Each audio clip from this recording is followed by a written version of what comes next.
Chapter 22, Unto the Hills, in Sheriff Atwater Stop. Hours ticked by. Occasional shots whizzed back and forth, but the volleys from the morning were never repeated.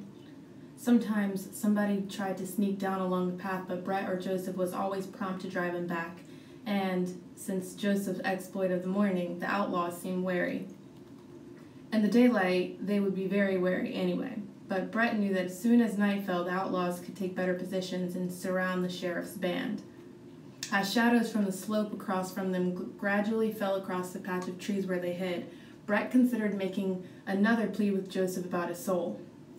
The Indian-raised boy had little enough fear of death. More the pity, for he could very well plunge unafraid into hell, a thought that Brett could not bear. It ain't dying that's hard, he thought. It's knowing Joseph's loss. He's never had a friend in his life except for Christians.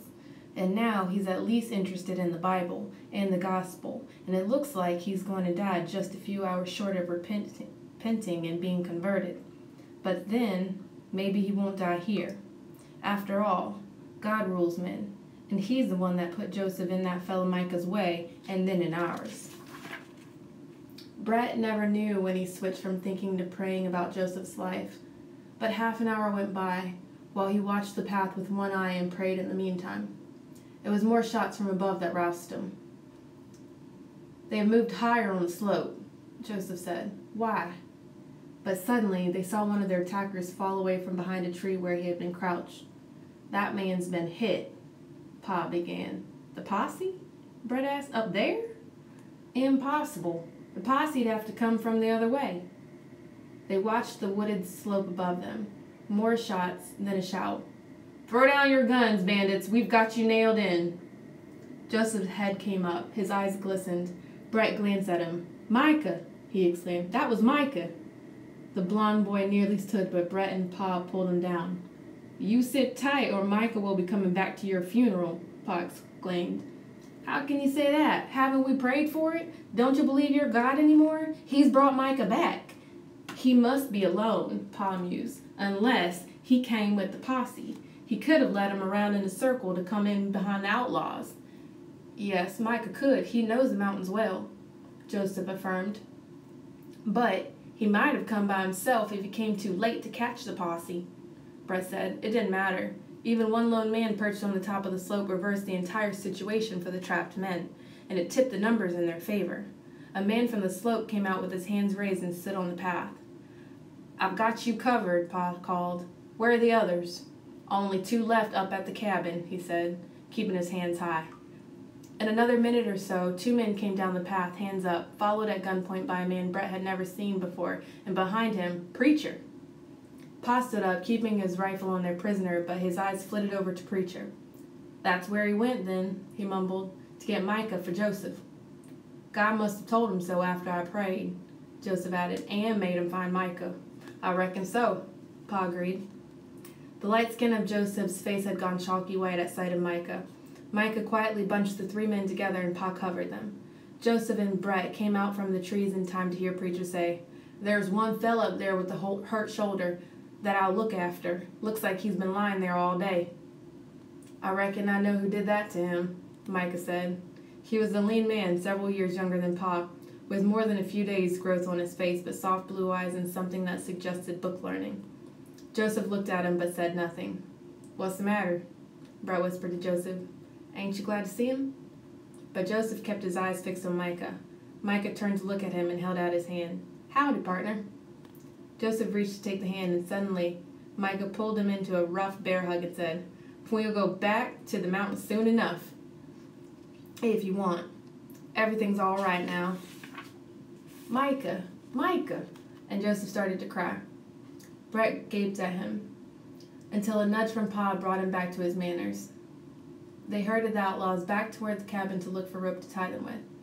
It took a couple of hours to bind the prisoners, build a litter for the injured man who had already taken fever from lying in the dirt with his wound unbound, and bury the other 2.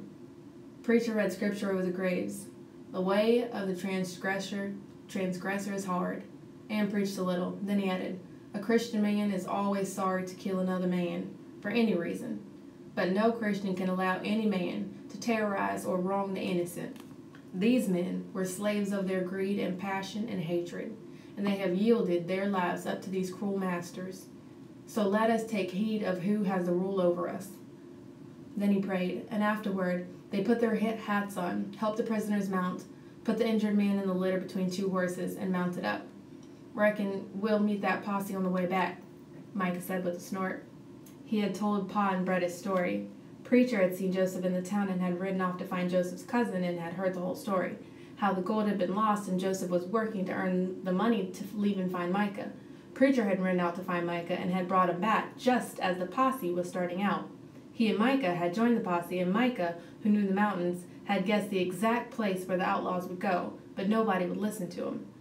He and Preacher had ridden out by themselves and circled around the long way to come up the back way on the cabin. They had come upon the desperate situation of the sheriff's men just in time. "You're a fair shot with a rifle," Pa told Micah as they went down the path on their horses. "With a rifle, yes, but I'm no account with a six-shooter. Never did work with the one much, but I carry the rifle on a shoulder strap and can pretty much swing it up for quick use if I have to. I'm thinking of turning in my badge at the end of the year," Pa told him. "Be right nice to have you take the job." Micah laughed and glanced back at Joseph. "My partner there would probably like that, but it would mean settling in town with no job in the meantime. You got education?" "Sure. Worked for the railroad a while until the paperwork got me." "Maybe you could teach school next term while I finish out. We need a teacher, too." "That's a point. I'd like to get Joseph in a regular school for a while. I taught him to read some, and he tells me the town's doctor has been helping him, too." "I didn't know that," Pa said. Micah lagged behind and let the preacher and Joseph and the prisoners get further ahead. "Maybe he was shy about it. I guess that cousin of his took him where folks were hard on him again. They probably called him stupid and backward like mean folks will. I was a fool to hand him that money in plain sight of his cousin. Should have known it would have been too big a temptation. All it did was put the boy right back into slavery practically." Brett couldn't help interrupting. "What did he say about the Lord? Anything? He told us he'd ask God to bring you back to him. He asked me to forgive him for leaving so sudden. That's a big step for a boy who's been raised to look out for himself. The Indians, you know, they don't think of sin as sin, not like we do. I think he's close to knowing the Lord. His heart's mighty restless, I know that much." That ends chapter 22. Chapter 23, Sheriff at Waterstop. A haze of dust still settled so slowly over the street that it seemed like a curtain hanging in the air. Brett stood out of the front walk, waiting for Pa to come back. He'd been meeting with the town council, talking with them about a mayor for Waterstop. Brett felt a little sad. Whether the council decided to elect a mayor or not, Pa had promised Ma that he would give up sheriffing after the year was up. He didn't think the Lord had it for him to do anymore. "Maybe my job was just to bring Joseph to town," Pa had told him, because that was the first step for Joseph to find Micah again. If he'd been trapped on that ranch as Marion, he'd have never seen Preacher, and Preacher wouldn't have known to go after Micah. It sounded like maybe it was so. Brett himself had promised Ma that he'd never be sheriff either.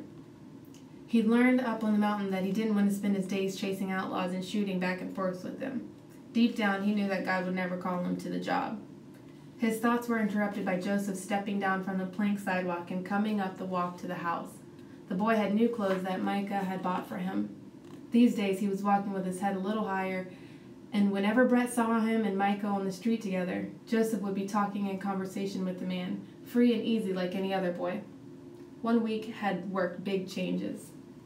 "I'm glad to find you alone," Joseph said. It was unusual for him to start a conversation, and Brett felt some surprise at the directness of his statement. "What's on your mind?" Brett asked.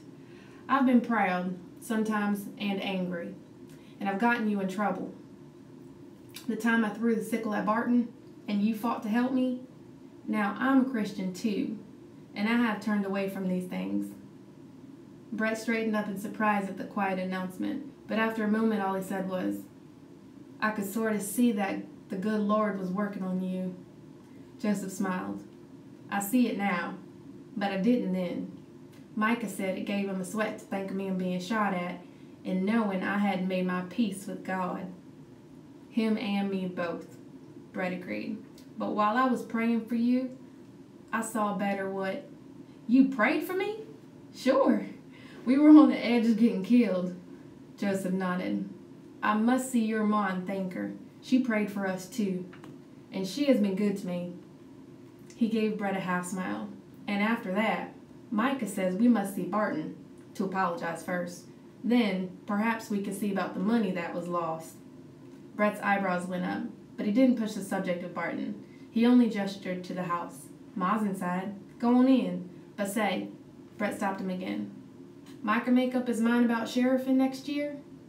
Joseph grinned again. He wants to. He wants me to work for him someday if I do well in school. Brett nodded and watched in the growing twilight as Joseph stumped up to the house in his big boots to pay respects to Ma. He turned back and saw Pa coming, way up the street. Pa waved, a dusty silhouette on the street. It looked like the news was good. Brett hurried out of the yard and strode up onto the sidewalk to meet him. And that ends Sheriff at Waterstop.